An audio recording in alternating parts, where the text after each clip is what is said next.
नमस्कार, नमस्कार, नमस्कार। आज के इस 32वें संस्करण में आपका स्वागत है। आप जानते हैं इंदौर में क्या हो रहा है? इंदौर का नाम दुनिया में बहुत आदर के साथ लिया जा रहा है, इतने आदर के साथ कि मैं आपको बता नहीं सकता। आप देखिए इंदौर में 21-22 नहीं, अब 26 मौतें हो चुकी हैं। और 26 मौतें होने के बाद भी यदि वहाँ पर पानी की व्यवस्था में कोई परिवर्तन हुआ होगा तो बात अलग है, परंतु ऐसा कुछ हुआ नहीं। सबसे महत्वपूर्ण बात यह है कि ऐसा कुछ हुआ नहीं। अब ऐसा नहीं हुआ वो तो ठीक है, पर अब जो मौतें हुई उनके लिए क्या? जो मौतें हुई उनके लिए क्या? मौतें हुई उसके लिए सरकार 2-2 लाख रुपए दे रही, 2-2 लाख। अरे भाई, जब बात देने की आती है ना तो आदमी का हाथ कभी जेब में जाता नहीं है, पीछे हो जाता है। जब भी फिर मंत्री भी ये सोचता है कि किसी के बाप की सरकार है क्या? मंत्री ये सोचता है किसी के बाप की सरकार है क्या? क्या घंटा कर लिया कि हम 2 लाख से ज़्यादा दें? एक एक आदमी की जो कीमत है वो 2 लाख रुपए है। इंदौर के आदमी की कीमत 2 लाख रुपए। आप जितना दोगे उतना उसकी कीमत है।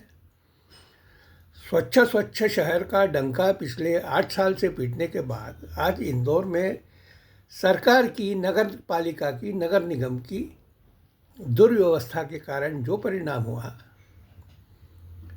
उसकी कीमत है साहब सिर्फ 2 लाख रुपए। या एम्बाय में आकर इलाज करवा लीजिए, और क्या।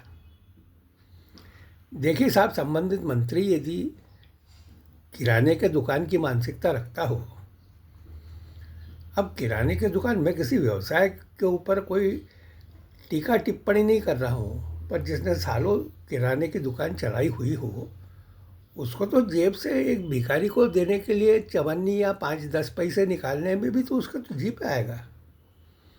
और दूसरी बात, किराने का धंधा तो जो है वो तो मेरा मिलावटखोरी का धंधा है।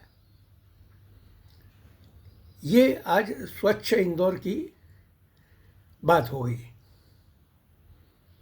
ऐसे समय में अभी क्या होना है, क्या नहीं होना है, कोई नहीं जानता। परंतु ये बड़ी दुख की बात है कि एक मौत की सवाल मुआवजे का नहीं है। मैं ये नहीं कह रहा हूँ कि सरकार 10-10 लाख रुपए दे दे।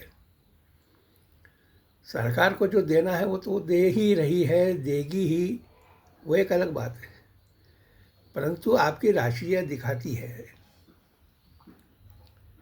कि आपको मरने वाले की क्या वैल्यू है, मरने वाले की क्या आप कीमत आंक रहे हैं। आपके लिए किसी का जाना, इस दुनिया से जाना कितना मायना रखता है, ये इस बात के ऊपर निर्भर करता है।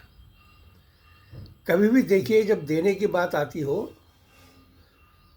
फिर वो आपके अपने जेब से जा रहा हो या सरकार के जेब से जा रहा हो।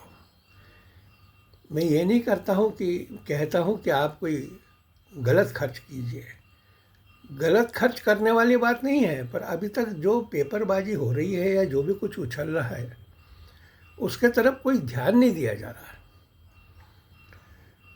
अब इसका एक राजनीतिक सोच यह भी है कि शायद केंद्र जो है वह महाराष्ट्र के नगर पालिका, नगर निगम के जो चुनाव के नतीजे आने थे उसका शायद इंतज़ार कर रही हो। तो कह नहीं सकता मैं, क्योंकि मैं कोई पॉलिटिशियन नहीं हूँ, राजनीतिज्ञ नहीं हूँ।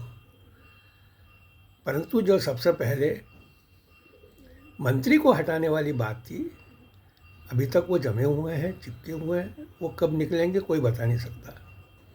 और सरकार जो है इंदौर को लेके यदि खेल रही है, इवन केंद्र सरकार, तो वो गलत सोच रही है।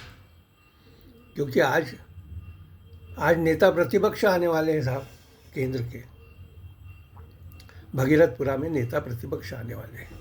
हालांकि वो कोई बहुत ज़्यादा हवा में परिवर्तन कर पाएंगे ऐसा मेरे को नहीं लगता है, क्योंकि उनकी भी सोच वैसी ही है ना। वो तो हेलीकॉप्टर से उतरे हुए हैं तो उनकी भी सोच वैसी होगी। बहरहाल, मेरा शासन से निर्देश है कि थोड़ा सा अपना रवैया जो है वो सहानुभूतिपूर्वक रखें। इस निवेदन के साथ मैं अपना कथन समाप्त करता हूँ। नमस्कार।